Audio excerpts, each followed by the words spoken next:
설교를 준비하는 과정에서 설교가 예방적 그런 목적을 가지고 설교를 할 때가 있습니다.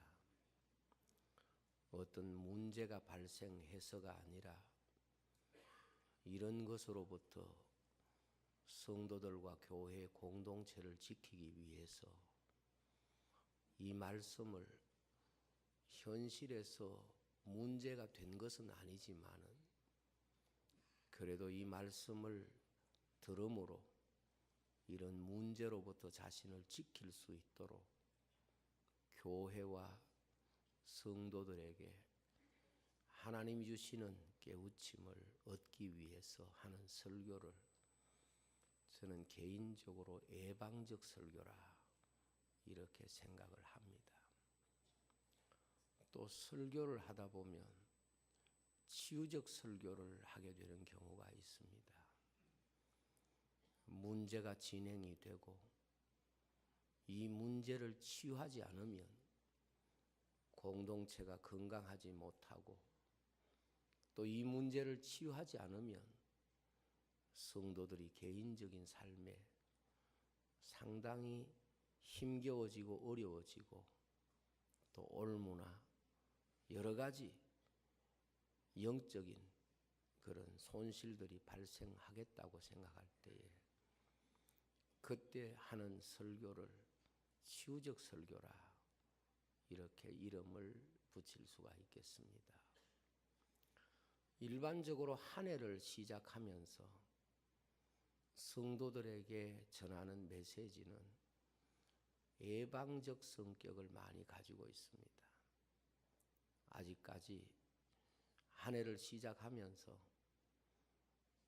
어떤 문제가 교회 속에 발생하거나 개인에게 나타나는 것은 아니지만은 한 해를 우리가 교회 생활하고 가정이나 세상에서의 삶을 살 때에 이런 부분을 미리 알고 또 이런 부분에 조심하고 이런 부분에 영적으로 깨어 있으면 성도들의 신앙생활에 매우 유익할 것이라고 생각하는 이런 주제들이 연초에 많이 설교가 되어집니다.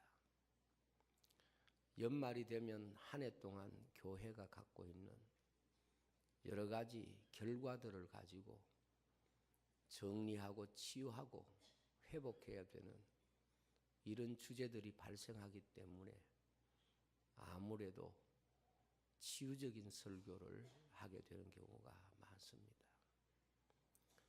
여러분들이 잘 알듯이 모든 일에는 치유적인 것이 가장 쉽고 또 치유적인 것이 우리에게 가장 유익합니다. 오늘 저는 여러분들에게 덕을 세우는 삶이라는 이 주제로 우리 교회가 어떤 교회로 스스로를 준비하고 가꾸어서 이 세대 속에 일어날 수 있는 수많은 영적 혹은 실제적 문제 앞에 우리가 미리 준비하고 미리 하나님 앞에 바로 함으로써 문제가 되지 않고 하나님의 은혜로 이런 것들을 극복하고 건강한 교회로 하나님 앞에 영광을 돌리기 원합니다. 여러분들은 어떤 생각을 갖고 계십니까? 이 세상에는 참 많은 공동체가 있습니다. 그런데 이 공동체들이 일반적으로 그 속에 소속되어 있는 구성원들에게 행복을 주고 힘이 되고 감사가 되는 공동체도 있을 수 있고 어떤 공동체는 그 공동체 속에 속해 있기 때문에 피해와 상처를 입고 아픔을 호소하는 경우도 많이 있습니다. 우리가 가지고 있는 공동체 가운데 가장 작은 단위는 가정이라고 볼 수 있고 일반적으로 우리가 가지고 있는 가장 큰 공동체는 국가라고 말할 수 있습니다. 우리가 국가라고 하는 것을 가지고 생각을 해보더라도 공동체를 구성하고 있는 구성원인 국민들이 정말 하나만 될 수 있다면, 그 공동체를 위하여 서로가 힘을 모을 수 있다면, 우리나라는 지금 세계에서 가장 좋은 나라를 만들 수 있고 가장 위대한 역사를 쓸 수 있는 나라라고 생각을 합니다. 우리의 가정을 보더라도 마찬가지입니다. 아무리 어렵고 힘들다고 하더라도 가족 구성원들이 가정 공동체를 위해서 자신을 희생하고 가정 공동체의 유익을 위해서 스스로 가지고 있는 모든 마음들을 모으고 하나가 되면 그 가정은 복된 공동체가 될 수 있을 것입니다.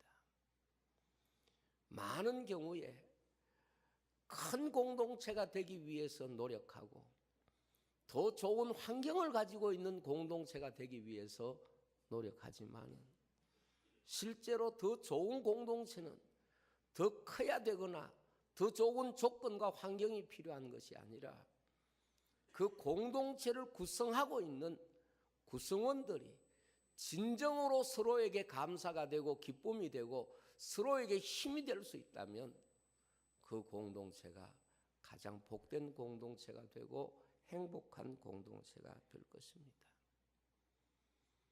우리가 교회 공동체를 가지고 신앙생활을 합니다. 우리가 공동체에 속해 있다고 하는 것은 그 공동체가 행복해야 그 공동체에 속한 개인이 행복할 수 있는 연관성을 떠날 수가 없습니다. 공동체의 유익이 개인의 유익이 되기 때문에 공동체 속에 있는 모든 사람들은 자기 개인의 유익보다는 공동체의 유익을 위해서 애써야 그 사람의 삶이 그 공동체를 통해서 날마다 행복할 수 있는 사람이 되는 것입니다. 이것은 마치 군사와 같고 운동선수와 같습니다. 한 팀을 이루어서 경기장에 나가는 운동선수는 개인의 승리란 있을 수가 없습니다. 개인이 아무리 잘하고 탁월한 재주를 가지고 있다고 하더라도 그 개인의 이김이 승리가 되지 못합니다. 그 팀이 이겨야 비로소 승리자가 될 수 있습니다. 그 팀이 그 경기에서 이길 때에 비로소 자신은 승리자가 될 수가 있는 것입니다. 그래서 운동선수는 자신의 개인의 재주와 능력을 보여주는 것도 중요하지만 더 중요한 것은 자기 한 사람 한 사람이 그 팀이 이기는 일에 어떻게 돕고 어떻게 하나 되고 어떻게 힘이 되느냐, 이것이 바로 그 팀이 승리를 얻는데 가장 중요한 전제고 그 팀이 승리를 얻을 때에 그 자신도 승리자가 될 수가 있습니다. 아무리 개인이 잘해도 자기 팀이 패배를 하면 자기 잘한 것은 소용이 없고 결국은 패배자가 되는 것입니다. 전쟁에 나선 군사들 마찬가지입니다. 자신이 개인적으로 잘하고 못하고 하는 그런 문제보다 자기 군대가 이겨야 비로소 승전할 수 있는 것이고 승전의 기쁨이 자기에게 주어지는 것입니다. 그러면 우리가 한 해 동안 신앙생활하면서 신앙생활이 운동과 같고 군사와 같다고 하면 어떻게 신앙생활하는 사람이 진짜 하나님 앞에 바르게 신앙생활하는 사람이냐? 교회가 하나님의 은혜에 충만하도록 신앙생활을 하는 사람이 신앙생활의 성공자가 됩니다. 아무리 개인이 신앙생활을 잘하고 아무리 개인이 훌륭한 자질을 갖고 있다고 하더라도 그 자질과 그 능력이 하나님의 교회를 유익하게 하지 못하면 그는 영적인 승리자가 될 수가 없습니다. 공동체가 이기게 해야 합니다. 공동체가 하나님의 은혜로 충만하게 해야 합니다. 그래야 그 자신은 그 공동체의 승리가 자신의 승리가 되는 것이고 공동체의 은혜가 자신의 은혜가 되는 것이 이게 교회의 원리입니다. 성경에 이렇게 교회를 비유했습니다. 한 몸이라고 말했습니다. 한 몸이라고 하는 말씀이 무슨 뜻입니까? 한 생명을 공유하고 있다는 뜻입니다. 우리 몸에 여러 지체들이 있겠지만 어떤 지체가 건강하고 튼튼하다고 해서 그 지체가 항상 건강을 유지하는 것이 아니라 모든 지체가 건강하도록 서로 도와야만이 그 몸이 건강한 몸이 되는 것입니다. 하나가 아무리 힘있고 능력이 있어도 다른 지체가 병들어 버리면 그는 병든 몸이고 그리고 그 연약함 때문에 모두가 다 고통을 받는 것입니다. 그래서 성경은 우리에게 그렇게 말합니다. 교회가 지체들이 모인 한 몸이라고 하면 지체인 우리 성도에게 있어서 주어진 중요한 명제가 뭔가 하면 어떤 지체도 자기를 위한 지체가 하나도 없나니 이게 성경의 가르침입니다. 어떤 지체도 자기를 위한 지체는 없다는 겁니다. 그것이 건강한 교회고 그것이 바로 하나님 앞에 힘있는 교회고 그리스도의 교회가 되는 것입니다. 병든 교회가 어떤 교회입니까? 병든 교회라고 하는 것은 지체가 전체에 있어서 유익이 되지 못하고 짐이 되고 전체에게 해를 주고 전체에게 아픔을 주는 것, 그것이 바로 병든 지체인 것입니다. 우리가 한 해를 살면서 신앙생활을 잘하는 비결은 내 개인이 신앙생활을 잘하는 것도 중요하지만 내 신앙생활이 교회 전체의 유익이 되고 내 신앙생활이 교회 전체의 기쁨이 되고 내 신앙생활이 교회 전체에 힘이 되도록 신앙생활 하는 사람이 결국 신앙생활을 잘하는 것입니다. 왜냐하면 이것이 교회를 세우신 그리스도의 법이기 때문에 그렇습니다. 예수님은 우리를 구원하시기 위해서 자기를 비우셨다고 말씀했습니다. 자기를 낮추셨다고 말씀했습니다. 바로 그래서 우리를 구원하신 것입니다. 성경에 이 정신을 비움이라고 말씀했습니다. 여러분 가정이든 어떤 공동체든 내 개인적으로 공동체를 유익하게 하려고 하면 자기 자신에게 주어진 자세가 뭔가 하면 자기를 비우는 겁니다. 여러분의 가정이 행복해지기를 원하면 가정에 가서 여러분의 마음 개인을 비우시면 됩니다. 교회가 여러분들 때문에 행복한 교회가 되려고 하면 우리가 교회 왔을 때 우리 자신을 비워야 됩니다. 왜 공동체가 불행해지는가 하면 자신을 비우지 못하기 때문에 불행해지는 것입니다. 예수님은 십자가를 지셨습니다. 자기를 온전히 비우셨습니다. 출생에서 죽음까지 주님의 모든 생애는 비우고 또 비우고 또 비우고 또 비웠습니다. 그래서 벵겔이라고 하는 신학자는 주님의 생애를 연구하고 마지막에 자기의 옷자락까지 다 벗기우고 아무것도 갖지 않는 주님의 십자가의 모습, 그 모습을 이렇게 표현했습니다. 오 거룩한 가난이요, 오 거룩한 비움이란 말이지. 사단은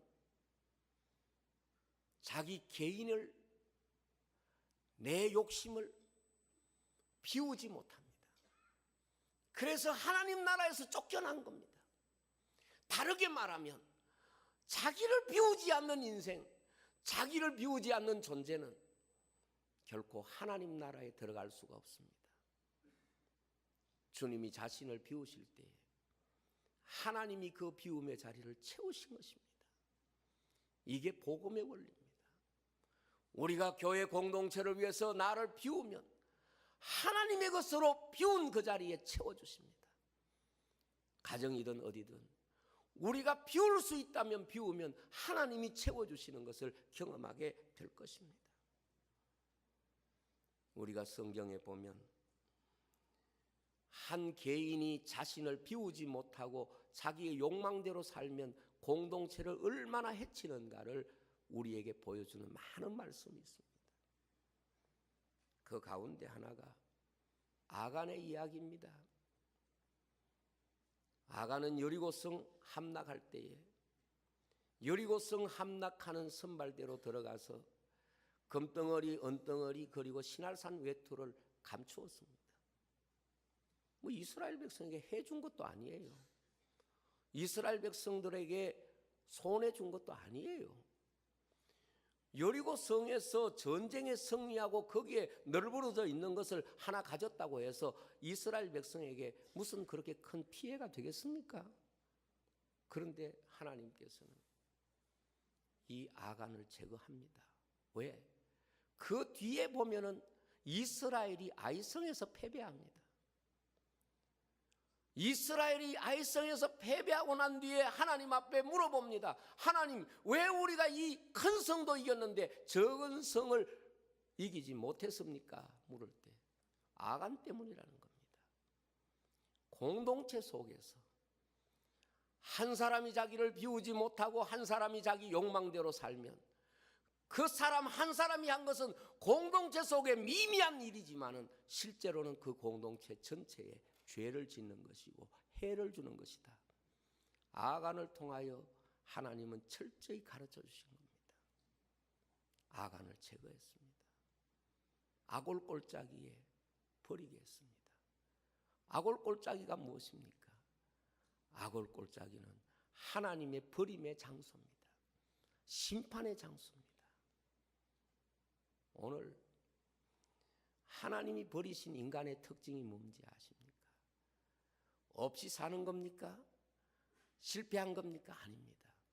하나님이 성경에 버린 모든 사람의 공통 분모는 자기밖에 모르는 사람입니다. 자기 욕심을 따라 사는 사람입니다.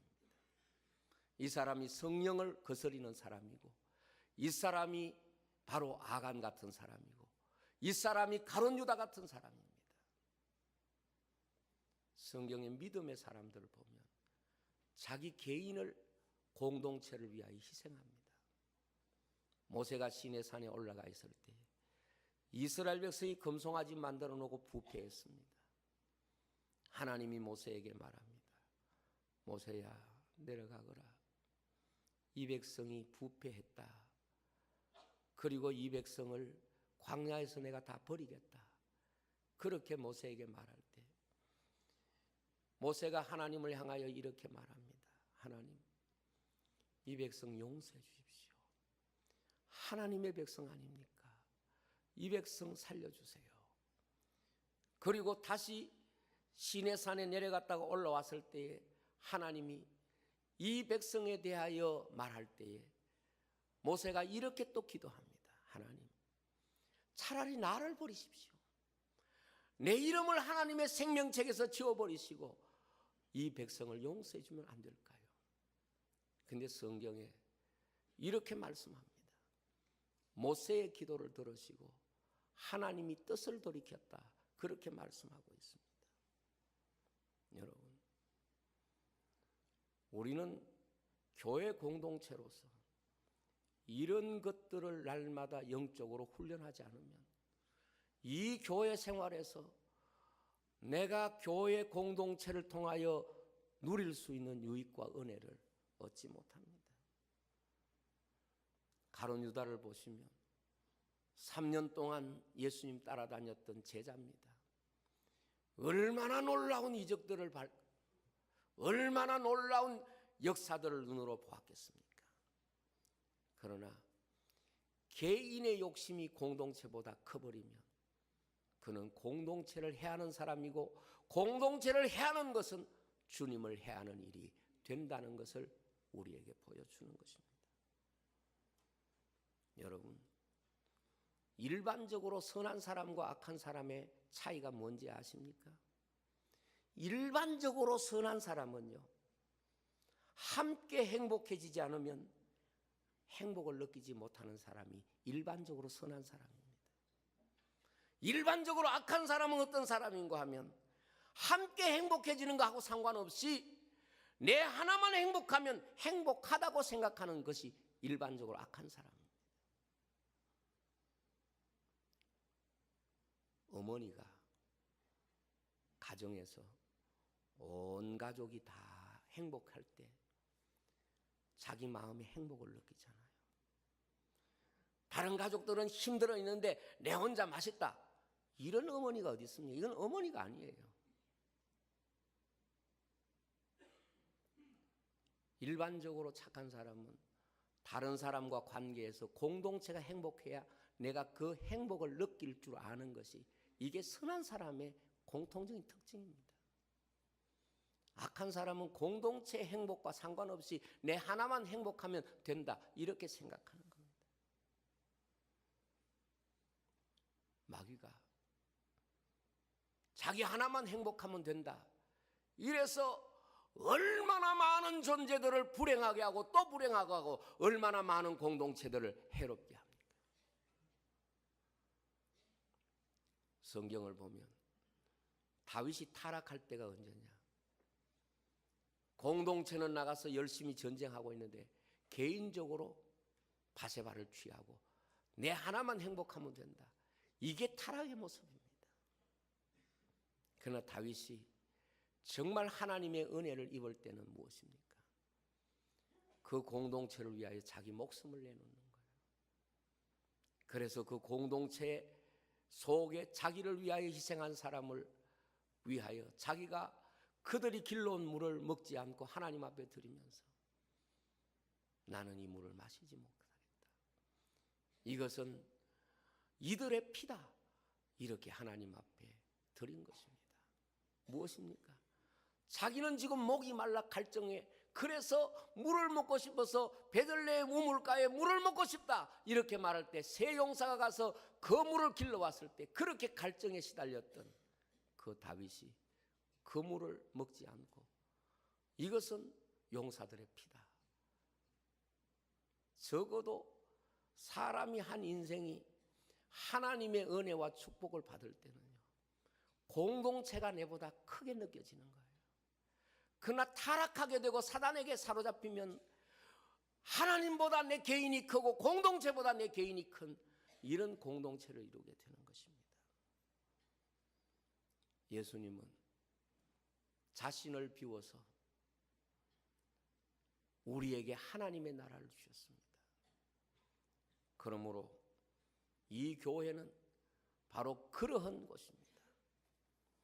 여러분 한 사람이 공동체 속에서 다른 사람에게 유익을 주면 그 유익이 바로 내 개인에게 축복이 되는 거예요.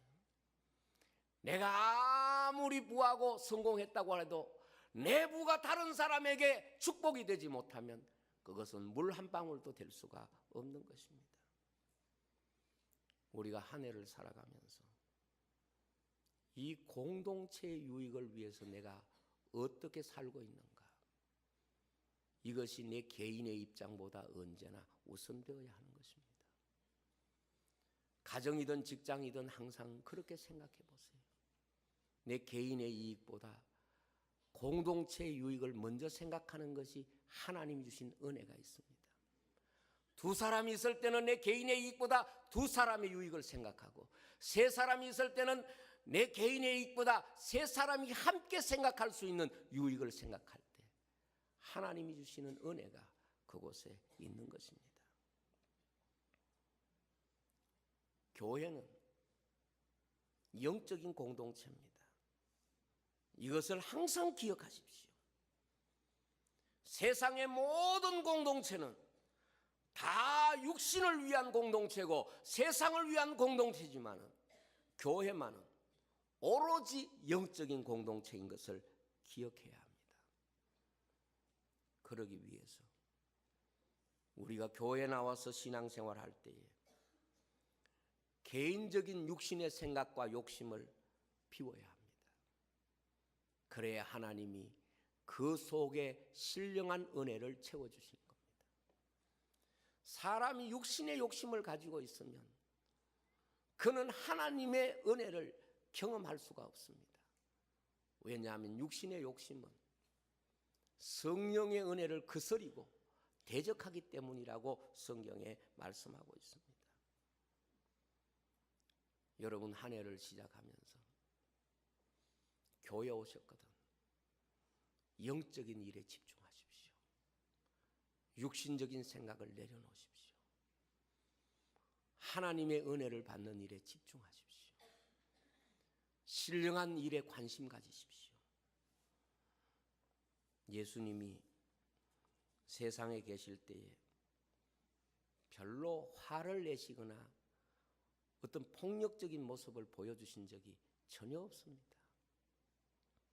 그런데 주님이 한번 성전에 들어갔을 때 성전에서 장사하는 사람, 돈 바꾸는 사람, 이런 사람들을 보시고 채찍을 만드시고 그들의 상을 뒤엎으시고 그리고 그들을 성전에서 내쫓았습니다.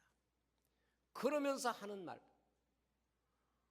내 집을 강도의 굴혈로 만들었다, 그렇게 말씀했습니다. 성도들이 교회에서 가장 조심해야 될 것은 영적인 것을 육신적인 것과 바꾸는 겁니다. 영적인 것을 육신적인 것과 자꾸 대체하는 이런 유혹을 이기지 않으면 우리도 하나님의 성전을 더럽힐 수 있고 우리도 하나님의 성전을 어지럽힐 수가 있는 것입니다. 특별히 우리가 교회 생활을 할 때 성도들은 가까워지면 정말 가까워지거든요. 성도들은 형제처럼 가까워지거든요. 성도들은 가까워지면 부모보다도 더 가까워집니다. 이런 가까움들이 자칫 잘못하면 육신적으로 물질적으로 많은 문제들을 만들 수가 있습니다. 그래서 새신자가 들어오든지 또 교회 귀한 직분을 맡은 직분자들이 가서 어려움을 호소하면서 물질적으로 좀 도와달라, 뭐 보증을 서달라, 뭐 아니면 돈을 좀 빌려달라, 뭐 이런 부탁을 하기도 합니다. 근데 제가 목회하면서 참 마음이 많이 아팠던 것 가운데 하나는 성도들이 교회에 와서 영적인 유익보다 그런 부분에 덫에 빠져서 영적으로 힘을 잃고 교회 안에 시험되고 그 가정에 정말 큰 상처가 되는 일들을 여러 번 봐왔습니다. 여러분, 금년에 신앙생활하면서 교회 관계를 가지고 물질적이거나 인간적인 이런 관계를 만들지 마세요. 정말 안 됩니다. 그런데 이런 이야기를 들으면서도 나중에 가서 그런 상처 입고 와서 교회 욕하고 이런 일로 인해서 교회 험담하고 교회 상처 입은 것으로 그렇게 생각하는데 교회가 언제 그런 걸 가르쳤습니까? 언제 그런 걸 하라 그랬습니까? 언제 그런 것이 사랑이라고 그랬습니까? 아닙니다. 교회는 정말 영적인 공동체입니다. 힘들면 기도 부탁하세요. 정말 힘들면 함께 하나님 앞에 기도하면서 그 문제가 극복되기 위해서 노력해야지. 교회는 육신적인 문제를 거래하는 곳이 아닙니다. 육신적인 문제에 대한 답을 얻는 곳이 아닙니다. 여러분, 발람의 이야기를 아시잖아요. 아나니아의 이야기를 아시잖아요. 개인의 문제가, 특별히 욕심의 문제가 우리의 신앙생활에 접목되면 거의 성령의 은혜를 경험하기 어렵습니다. 그래서 아나니아를 보고도 말합니다. 성령을 왜 속이느냐, 이렇게 말씀합니다. 그는 성령을 속였다고 생각하진 않았을 거예요. 성도는 이것을 기억해야 합니다. 우리가 교회 나올 때 육신적인 어떤 문제가 있다고 하더라도 언제나 하나님 앞에 이것을 영적인 문제로 인식하고 하나님 앞에 그 문제를 해결하기 위해서 기도해야 되고 그렇게 해야 됩니다. 사람 앞에 그런 것들을 내놓기 시작하고 사람 앞에서 그 문제를 풀려고 하다가 이런 부분에 있어서 실족하는 경우가 많이 있습니다. 전에 제가 목회하던 시골 교회에서 그런 일이 있었습니다. 장로님이 마음이 너무 착한 거예요. 그래서 늘 성도들이 초신자들이 와가지고 보증서 달라 그러면 거절을 못하고 보증서 주는 거예요. 그러다가 한 해 농사 날리고 두 해 농사 날리고 막 이게 연주 행사가 된 거예요. 근데 그 장로님이 그것이 얼마나 자신에게도 상대에게도 영적으로 유익되지 못하다는 걸 마음이 착하다 보니까 인지를 못한 거예요. 제가 그분에게 그렇게 이야기했습니다. 장로님, 그것은 장로님에게도 상대방에게도 유익되지 않습니다. 왜냐하면 제가 청년 시절부터 교회를 섬기면서 무수한 상황들을 보면서 성도들이 물질 거래하는 것, 유익된 걸 본 적이 없습니다. 왜냐하면 교회는 영적인 공동체입니다. 다시 말하면 교회는 영적 공동체입니다. 이걸 여러분들이 잊지 마세요. 정말 다른 사람에게 힘이 되어 주려고 하거든. 그에게 영적으로 힘이 되어 주세요. 영적 공동체를 해치는 것은 나 하나쯤은 괜찮겠다 이렇게 생각할는지 몰라도 한번 생각해 보세요. 모든 성도들이 서로가 돈 거래하고 여기 서로 해가지고 서로 문제가 이게 한두 사람이 아니라 많은 사람이 그렇게 했다고 생각해 보세요. 그러면 이 교회가 얼마나 영적으로 혼란하겠는가를 내 하나가 아니라 모두의 문제로 생각해 보면 쉽게 답을 얻을 수가 있는 것입니다. 제가 오늘 설교를 시작하면서 예방적 설교를 한다고 말씀을 드렸습니다. 그래도 한 해 마칠 때쯤 되면 이 예방적 설교가 효과가 없는 사람들이 들어있다는 걸 느낍니다. 저는 개인적으로 정말 죄송한데 개인적으로 어떤 물질적인 어떤 하나님 주신 은총이 있으면 이건 항상 생각해 봅니다. 누구와 함께하면 가장 행복할까? 이걸 누구와 함께 공유하면 가장 감사할까? 누구와 함께 할 때 가장 영적으로 유익할까? 언제나 하나님은 쉽게 답을 줍니다. 그런데 사람이 욕심을 가지면 답이 없어요. 욕심은 인간에게 어떤 경우에라도 답이 될 수가 없습니다. 인생에게 있어서 하나님이 주시는 모든 답은 영적인 데 있는 것이지 육신적인 것이 답이 될 수가 없습니다. 처음부터 우리 육신은 인간에게 답이 아닙니다. 육체의 욕심은 답이 될 수가 없습니다. 말씀을 마치겠습니다. 여러분, 덕이라는 게 뭡니까? 덕이라는 것은 나와 상대가 아울러 유익한 것을 말합니다. 내게도 유익되고 상대에게도 유익이 돼야 덕이 되는 것입니다. 그래서 모든 것은 교회의 덕이 되어야 하는 것입니다.